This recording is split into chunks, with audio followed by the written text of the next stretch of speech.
Hey everybody, good evening. Tonight's show is a little bit different. Obviously, the news of today is so horrendous that it would seem insensitive at best to say it's a great day for America. So I won't be starting the show with that tonight. Is anyone else sick of that? I seem to have to say that too often. I have to, you know, not say it's a great day for America for some a random act of madness or terrorism or anyway, it's the way it is. And the trouble is, of course, by the time you get to this show, you know, 12:30 in your region or wherever, Craig, is it okay to laugh? Yes, it's okay to laugh. But the thing is, by the time you get to this show, you know, the media has been poring over the events of the day. There's constant analysis and speculation on the assumptions that people don't. And I'm not here to do that. You know, people say to me, Craig, your job is to make people laugh at the end of the day. And I think, yes, that's true. But I've never professed to be any damn good at that. And the thing is that, you know, people want their mind taken off it. And I think, well, okay, if you want your mind taken off it, you know, watch a cartoon or a video or something. I understand it. It's perfectly acceptable. It's not I don't think it's a terrible thing to not want to think about it. But I can't not think about it. You know, I can't not think about. You know, the deal I made with you when I started this show was that, you know, I'll be as honest as I can be. So I have to be honest. Well, we'll do the best show we can do. We'll have some laughs. We'll do it. You know, we'll do what we do, but to a degree. But this is on my mind. I can't pretend it's not there. I'm not one of those people. I'm not a valuable quality entertainer. And also, you know, I have a personal connection with the city of Boston. I have some history there. I have family there. When I became an American citizen in 2008, I spoke at Faneuil Hall on July 4th at the invitation of Tommy Menino, who is the mayor of Boston and one of the more colourful characters in American politics. Who would have thought the city of Boston would rise up with an interesting and colourful politician? But it happens from time to time. But the city of Boston, you know, I've been there on the 4th of July many times on the Esplanade there with that big half shell or clam shell, or I always get it wrong, but you know, I've done that a lot, and every cop in Boston looks like I'm his brother. You know that's true. So you know, my first stand-up special in America, I shot it in Boston. I'm used to. I like that town. I'm appalled by this thing, you know, and when I watch it on these, you know, on these streets that I know, you know, you watch the media going over and over this thing on the streets, you know, it's horrifying, you know, and people say, oh, you don't let the terrorists win. They're not winning. It's there, and I know when people say, oh, we don't know if it's a terrorist. Yes, we do. Whoever did that thing wasn't doing it for any other reason. I mean, clearly they failed in achieving the number of deaths and carnage that they were trying to get.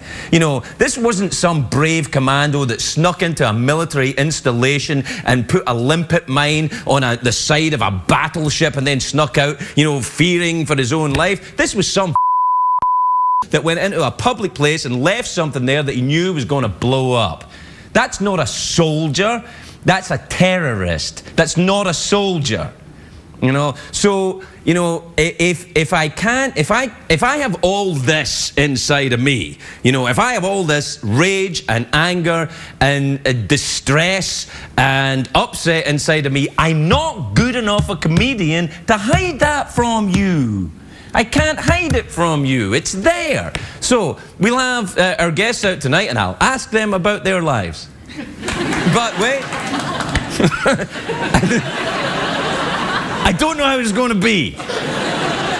Luckily, we have a couple of guys tonight who I think you know, we got a shot. They're intelligent, experienced, clever men. Rob Lowe and Larry King are my guests tonight. I think we'll be all right. Join us after a break and we'll carry on. All right.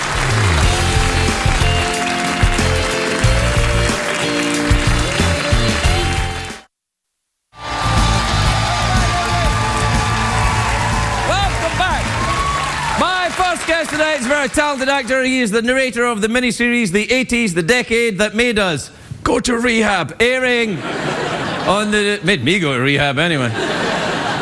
It's airing on the National Geographic Channel. Please welcome the great Rob Lowe, everybody.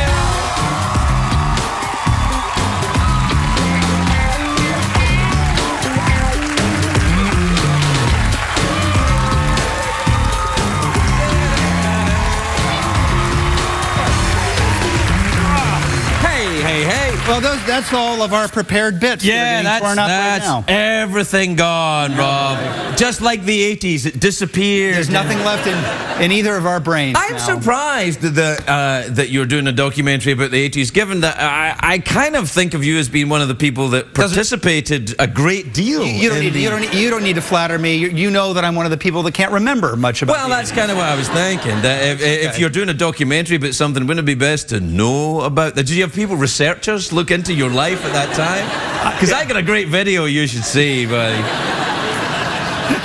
I did. I brought out my diary and I said, these months I was blacked out. Yeah. So please, can you have some researchers? No, it's not a personal perspective. It's a documentary, right? It is. Right. And it's really sort of, I find it to be actually sort of moving, because so much of what we take for granted today was brand new or didn't even exist in the 80s, from cell phones to home gaming to texting, the internet. The way we live our lives on a daily basis was. I remember those cell phones. The bricks, the big giant things. Yeah. It wasn't really a portable phone. It was kind of like. If something be portable, it should be easy to move around. No, we have this great clip of Gordon Gekko. Touch my knee. Touch my knee. There you go, baby. Yeah. You liking that?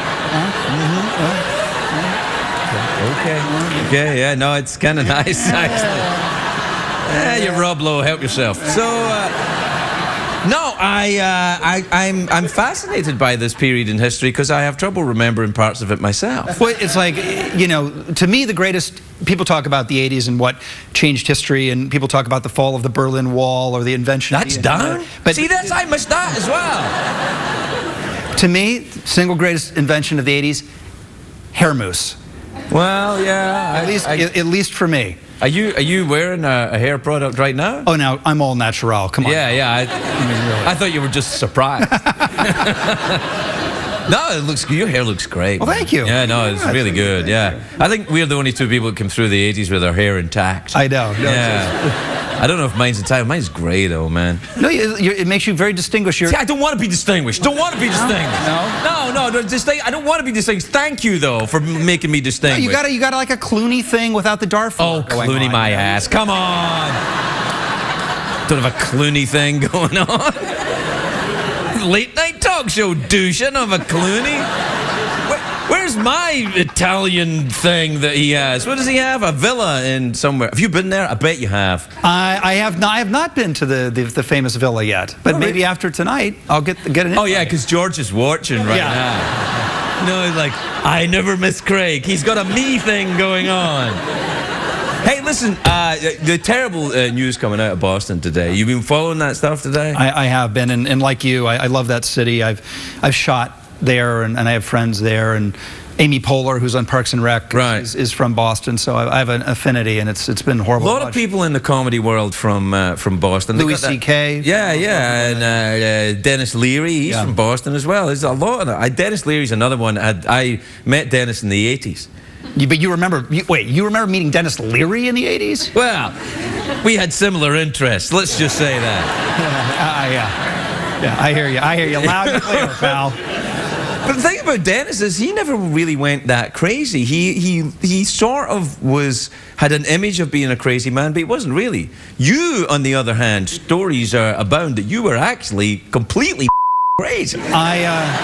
I put a lot of those in my book that I wrote last year, and look, the way I look at it is you want to do that stuff when you're young. I mean, and if you have to, then you might as well. Everybody has to. Come on, I don't know. Come on, I got kids, man. I don't want my kids doing it. Do you want your kids doing it? Listen, I'm going to be the bearer of bad news, but realistic news. They're probably doing it, and you just don't know about it.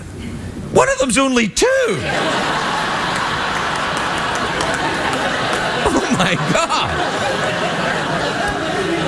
No, maybe though. You know, I mean, nah. What age are your kids now?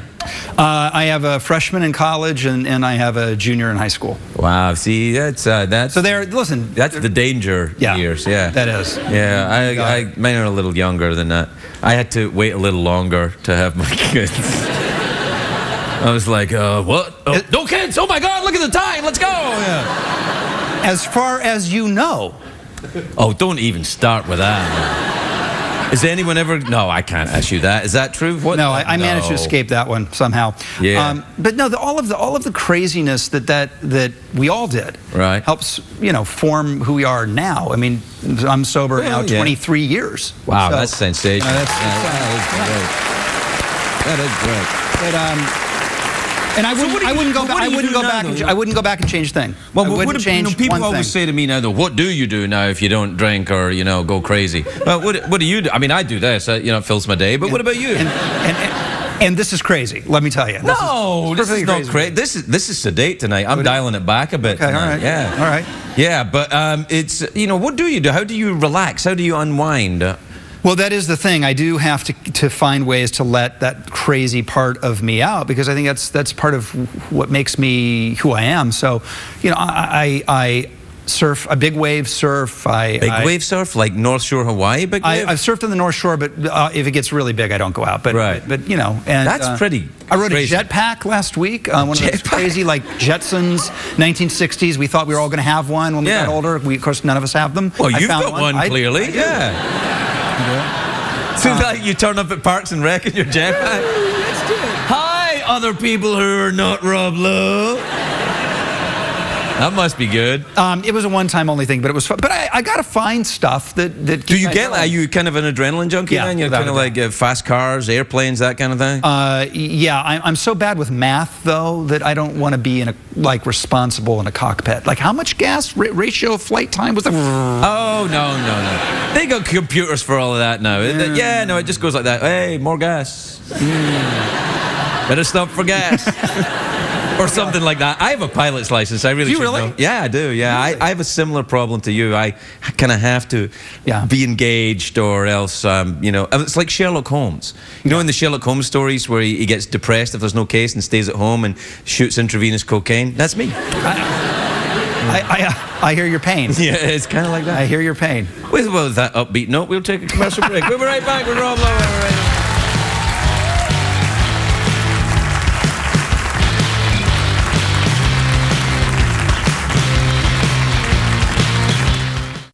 Why is lining up the right colors of this cube so insanely difficult? The reason? There's only one correct answer, and more than 43 billion wrong ones. But then a rebellious 12-year-old decides to take matters into his own hand. He cheats. I had a look inside to see how it worked. Patrick sees that the 6 centerpieces are connected. I now knew that I was able to solve it. And if you start with the corners, everything else eventually will line up. No, wait. Welcome back. I'm here with Rob Lowe. We're talking about the Rubik's Cube now. In fact, I've decided right now. Right now? Yeah, because I know that about the Rubik's Cube and I can't do it. Can you do it? Well, the kid that we just saw on the clip then became the youngest New York Times bestseller in history, because he published his secret in a book and sold like 1.5 million copies, because up until then people absolutely could not solve that game. Couldn't do it. I can't remember that part of it at all. Well, can you imagine us trying to do it? I'm not interested. Like, yeah, oh, great. And the thing is, though, I'm such a horrible jerk that, like, if someone solves it, I'm like, yay. And that's my kids. Nah, I'm kidding. I don't believe you. But no, I'm a little bit like that with jugglers as well. You don't like jugglers? It's not that I don't like them. It's just like when I see them do juggling, I'm like, oh, great. I understand. You like jugglers? There's a whole area of entertainment that I go, I don't get why I should. Yeah, like why do that. I have to like this? I don't like mimes. I don't like jugglers. Say something. Yes. Yes. You know, if it's that difficult to open the door, call a joiner or something. Call a carpenter. Do something. Well, listen. Also, how hard is it to open invisible door? Right. Exactly. Thank you. Oh, I knew we were going to get along. I mean, it's unbelievable. People just wasting their time, Rob. Wasting our time. I know. Yeah. So true. Can we hang out? Yeah, let's do it. Let's go have a drink. No, that'd No, be we bad. don't. No. Do you ever toy with the idea? Never. Really? Never. I do sometimes. Do you really? Sometimes, You yeah. do not. That's a lie. Little bit. How many years are you now? 21. Sick. That's impossible. Really? Still? Wait a minute. Well, what's happening? No, trust me, you'd know. You know, I mean... would I? Oh, it'd be obvious. Okay. Yeah. First of all, I wouldn't be here, so... I'd be elsewhere. They'd be like, where is he? And that would be a clue. Right. No, I don't. I kind of... You know what I do miss is cigarettes. Yeah. Did you ever smoke cigarettes? I didn't. I will have a cigar from time to time, and really what I do way too much of is caffeine, which then became espresso, and so that's a lot. I like all of that, though. That's all right. And I mean, there's a result came out I just made up that is good for you. Oh, good. I'm gonna take it. It is good for you. Dr. Ferguson says it's good. Yeah. Oh, are you in therapy? Therapy's awesome. Have you done that? I'm actually a big believer in that. Yeah, me too. I really like it. No, it really squared me right up. I'm good. Me too. It's like going to a mental chiropractor. You tried chiropractic? I have tried that. I didn't care for that much. Nah. You thought it was right? Kinda. Yeah. Well, you didn't? I sort of did. Yeah, a little bit. Do you know what I thought was really good was acupuncture. Do you do that? That is amazing. That's awesome. You're like, yeah. What? Oh my God. Yeah. Yeah. That's. I like things that make me go like that. And there is the root of the problem right there. It is. Yeah, no. But it's nice to be, retired from all of that now, sort of. I like the enigmatic. I'm kidding. Sorta. I'm kidding. No, listen, I'm not an idiot. If it was more fun to drink and use drugs, I'd still do it. Me too. That's what I tell. I actually do tell people that because I speak around the country sometimes to adolescents who it's always going to be an issue for them because they're meant to experiment. They're meant to learn their relationship with it, and that's part of what they need to do in life. Right. And I tell them that if I could have the kind of fun that I had then now, I'd still do it without a question. Absolutely. But it doesn't work in my life, and for many of them, it will stop working for them too. Yeah. And they just need to know when that is, and then make the right call. Yeah, I mean, it stopped working for me about 5 years before I quit. Right. Yeah. Oh yeah. Right. No, yeah. I mean, it took that long for me to go, wait, maybe my sucky life is connected to this. Right. Maybe it's not just a bunch of... I used to think, you would drink too if you had my problems. Right. No, they call that terminal uniqueness. Yeah, I've heard of that. Yeah. It's a very damn near was as well. Right. So there you are. Good. So... The 80s. We have to talk about the 80s. Oh, you was in the documentary? Oh, that was it? You didn't That's all I'm getting? Yeah, all right. Rubik's Cube. What else then about the 80s? See, were you ever in New York in the 80s? You must have been. Again, not that I can remember. Oh, you must have been. That's where I was. I was in the Lower East Side, East Village, kind of, in the 80s. Club called Save the Robots. Oh, yeah, Save the Robots. You were in there one night. I was at Save the Robots. Yeah, because I was the doorman. No, you were not. Yes, I was. Doorman at Save the Robots? I was the doorman at Save the Robots, and I just remembered that you were in one night, and it was a big deal. That was the late night club we would go to after everything else closed. We didn't open until 4. I remember that.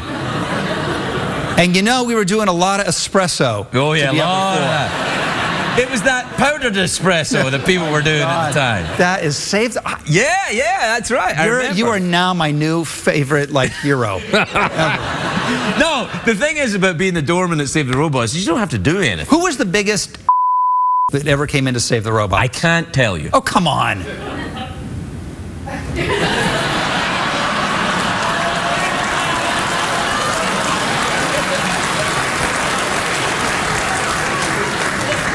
you'd had a few drinks. It's all right. We all make mistakes. No, I was a big tipper. That's impossible. No, you were fine. Yeah. I just remember you were in there. There was an actor who I can't remember his name, but I'll tell you during the commercial break. Good. Who was just, what a tool. Oh my God. You must have seen that was the place to be. Yeah, it was, yeah. I got fired pretty early on though. Why? I wasn't interested in working the door. Everything was going on inside. Yeah. Anyway, we're out of time. That was it? Yeah. You good? I'm good, man. This was great. Thank you. Little awkward pause before you leave? I think that was good. A little too short.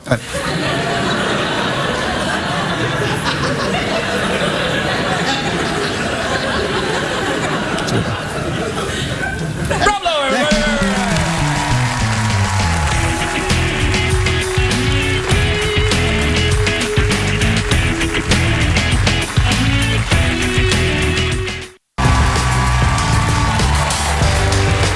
Welcome back, everybody! Welcome back. My next guest. My next guest is a broadcasting legend, a good friend of the show. I'm just an all-round, he's all right. Larry King, everybody, Larry King.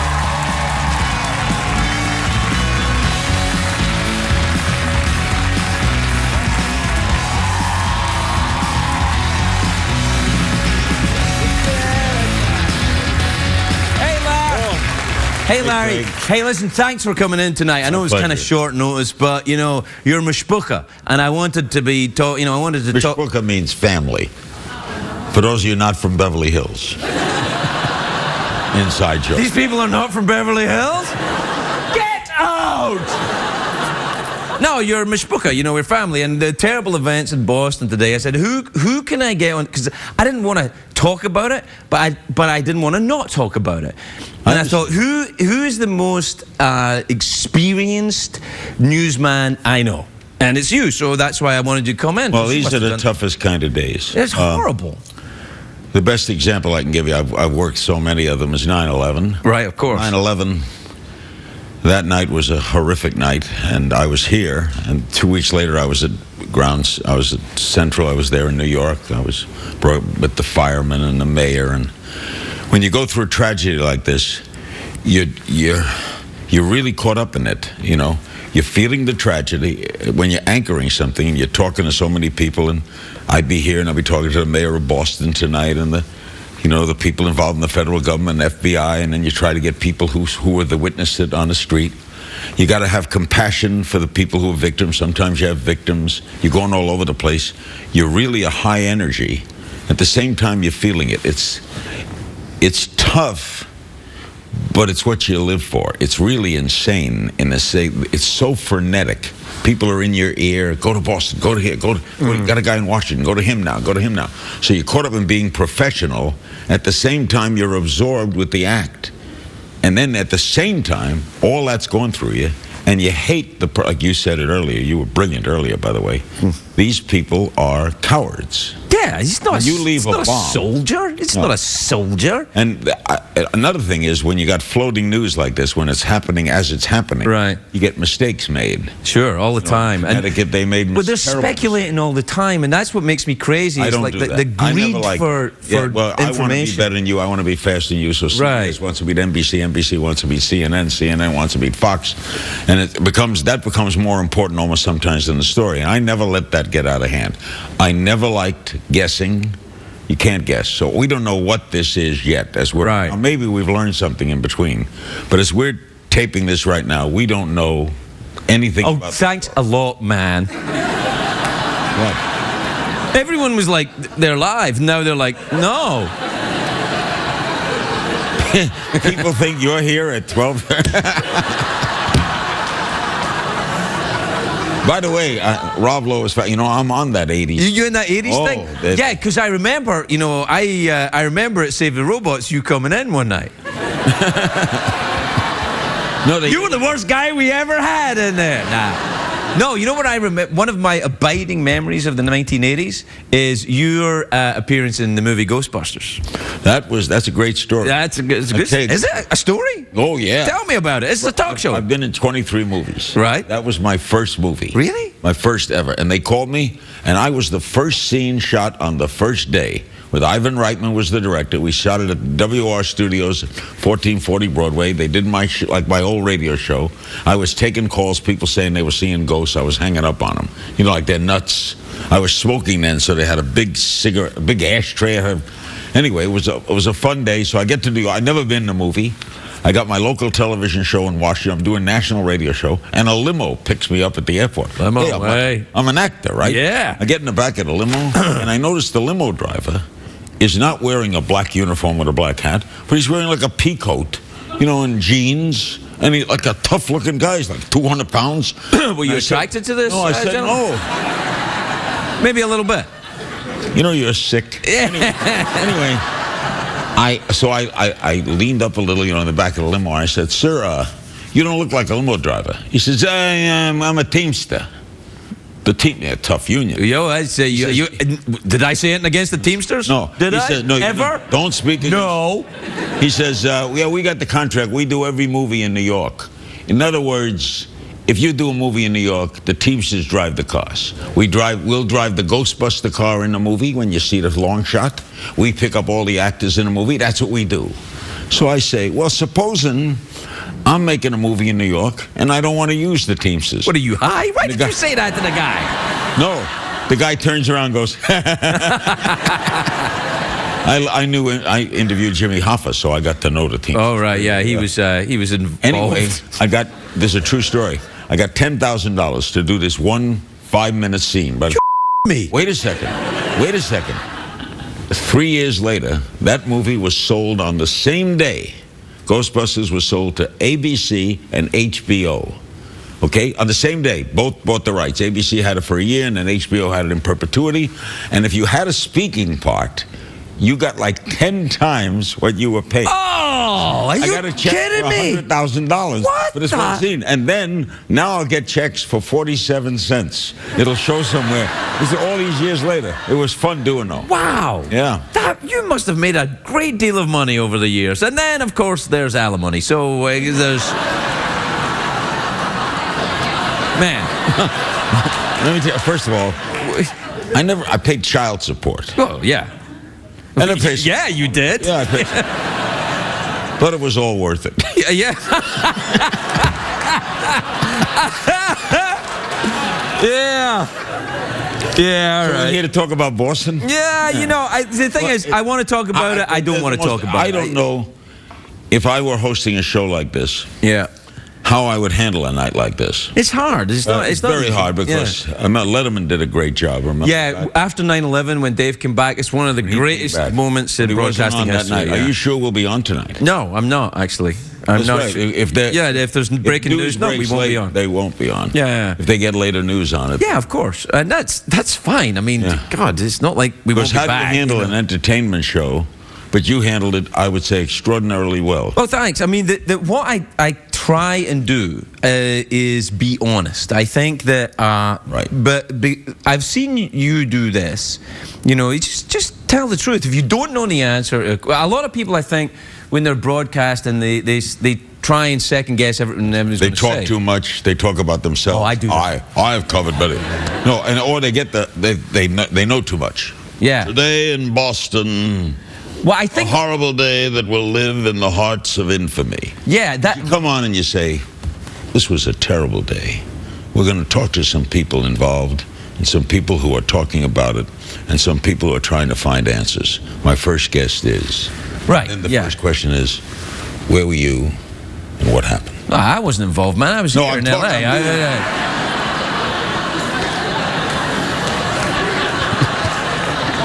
You know. What the hell, Larry? At best, that's insensitive, man. You know the problem when I come here? What? I have to bring my brain down. Knock it off. We'll be right back with Larry King, everybody. Larry King.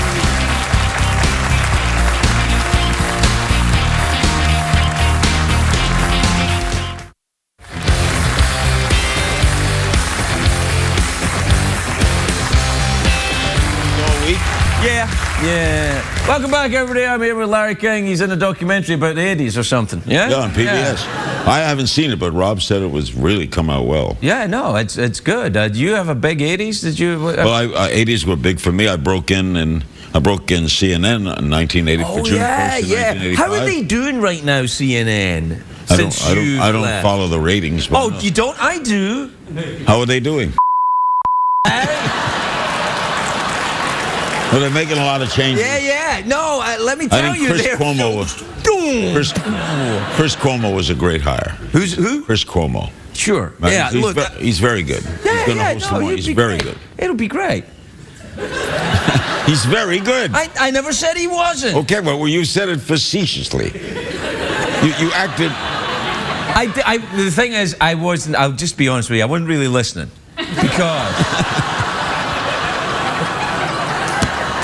I was getting on to the next thing.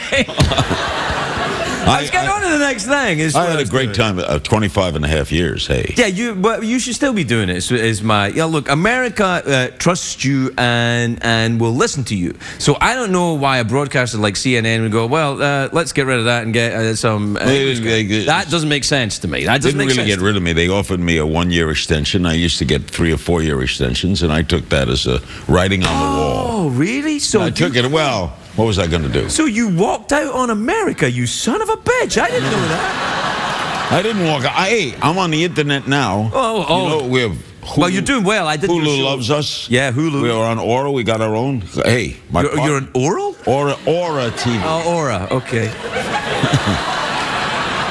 Carlos Slim is my partner. Carlos Slim, the richest man in the world? Yes. Do you know he's the real guy behind the most interesting man in the world? Like I don't always drink beer, but when I do, oh, yes, I. Yeah. You want to know the truth about that guy? Yeah. I don't always drink beer. Yeah, but when I do, right? He's a 77-year-old Jewish man who goes to the deli in Beverly Hills every other day. I don't always have a bagel, but I do. Good follow-up, great line. Good lead-in, Yeah. So, what's going on in the baseball, Larry? You're a big baseball fan. What's happening? Well, there's that movie out. You seen it? Oh, Jackie Robinson. Oh, by the way, please see 42. It did 28 million. It led the weekend. Yeah. It is a great film. I knew Jackie Robinson. Did you really? Interviewed him twice. Wow. In fact, when I was 13 years old, I was up in the bleachers at Ebbets Field, and I was at his first game. No way. So when they show it in the movie, you know, I always think if they had a film, I'd see myself at 13. But the movie, and Harrison Ford is, he got to win the Academy Award. He's unbelievable. He's a reasonably good actor. I think he's going to go places. He's 70 years old now. 70? Well, that means I'm 50. I'm going to be 80. Well, hey. I would like to get to 82, so I mean... I can't believe it. Oh, man, don't worry about it. Don't worry about it. Don't worry about it. I mean, what can you do about it? It's easy to say. How old are you, 50? 50, yeah. So, yeah, you say don't worry about it. No, I was 50, I'd say it too. It freaked me out when I turned 50. It freaked me out. Yeah, 50 was a bad one. It's a tough 50, one. 60 wasn't bad. Mm-hmm. 70 was okay. I'm not sure about how 80 is going to be. But 50, because they had a party for me. I was doing my national radio show, and I was on CNN. Yeah. And I was ready to go to CNN to be on at 9 o'clock. They gave a party for me at the restaurant. George Will hosted it, Bob Costas. I get into my car. I turn on the radio, and the first thing I hear is, over 50, join AARP. I swear. Yeah. Well, no, I know, man. I hit the button on the car, and the next voice says, ride Metro if you're over 50. 50 is it's tough. You know, and they do that thing. They put the camera in they put the camera. They have a look up. They check you out. The camera. They put the camera. What? In your pants. They put a camera in your pants. What are you talking about? They give you a colonoscopy, man. Yeah, that. Well, and when I got mine, they didn't even throw a party. I'll tell you the worst thing about colonoscopies. By the way. And they're fine. They're nothing. They're a joke. Yeah. You sit there. Well, I don't know if it's a joke. No. They're fine. You don't it's know not like, funniest thing that ever happened. My last colonoscopy, I said, when are you going to do it? And they said, we just did it. Oh, really? But the first one I had, the first is when they sort of twilighted you. And hang on. half awake. So you're half awake, and the guy doing it is saying, "This looks good, this looks good, this looks good," and then he pauses for like 30 seconds, and you go, "What? What don't look good?" You know, it's weird. I can't believe that I've reached a point in my life where I'm on TV with Larry King talking about our colonoscopy. That's when you know. That's when you know. All right, so the sum up of this is, I'm summing up the evening.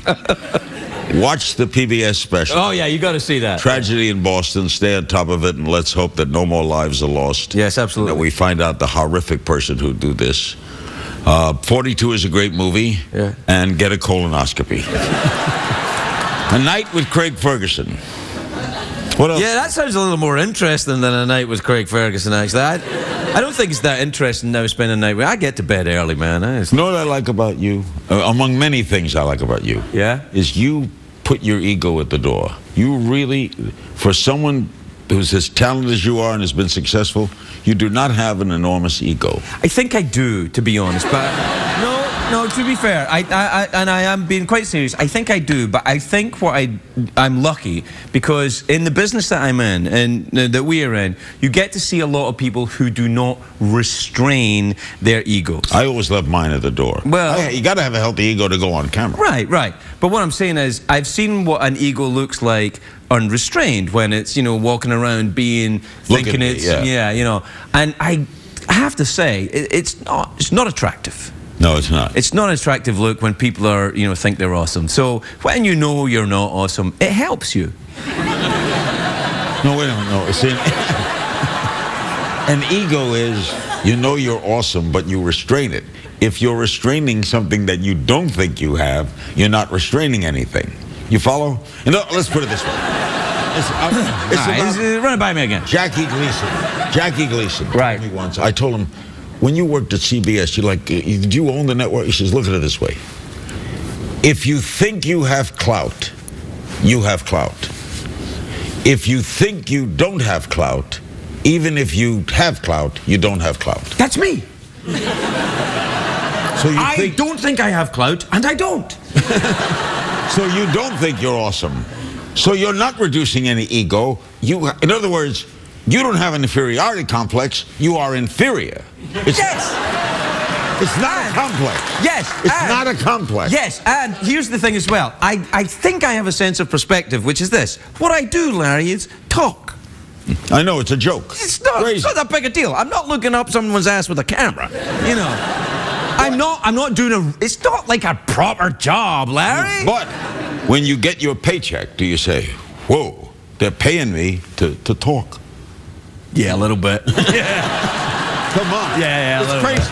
You and I are sitting here. Yeah. They're paying you. We do this anyway. Yeah, that's true. It's true. Yeah. You meet me today and have a of course. I don't always have a bagel, but when I do, man. Yeah, we're out of time, Larry. Okay. Yeah. All right, thanks. When do you want me to get in short notice with everything? Yeah, no, listen, if it were up to me, just come on over. Whenever you can make it. You're kidding. Yeah, come on over when you can make it. So in other words, if I'm driving by Fairfax here, come on in. I go see a movie over here.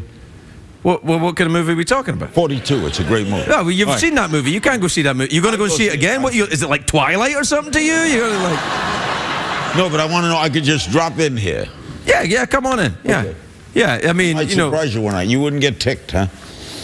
Nah. No? Nah, I'd be like, come on up. Anytime. I'm not kidding. I'll say, let's say you're talking to Will Smith.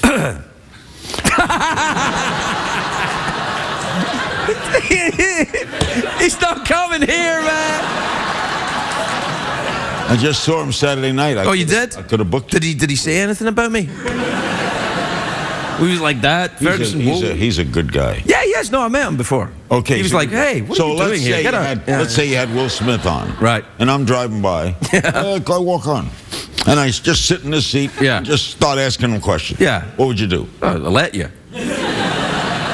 That means you have a healthy ego and complete faith in yourself. And faith in you. Faith in me. Yeah. But you wouldn't be angry at me.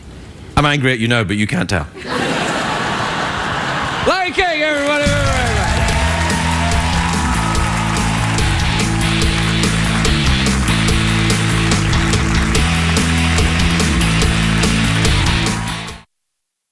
If you're going to be in the LA area and would like to attend a taping of The Late Late Show with Craig Ferguson, please give us a call at 323-570-0059.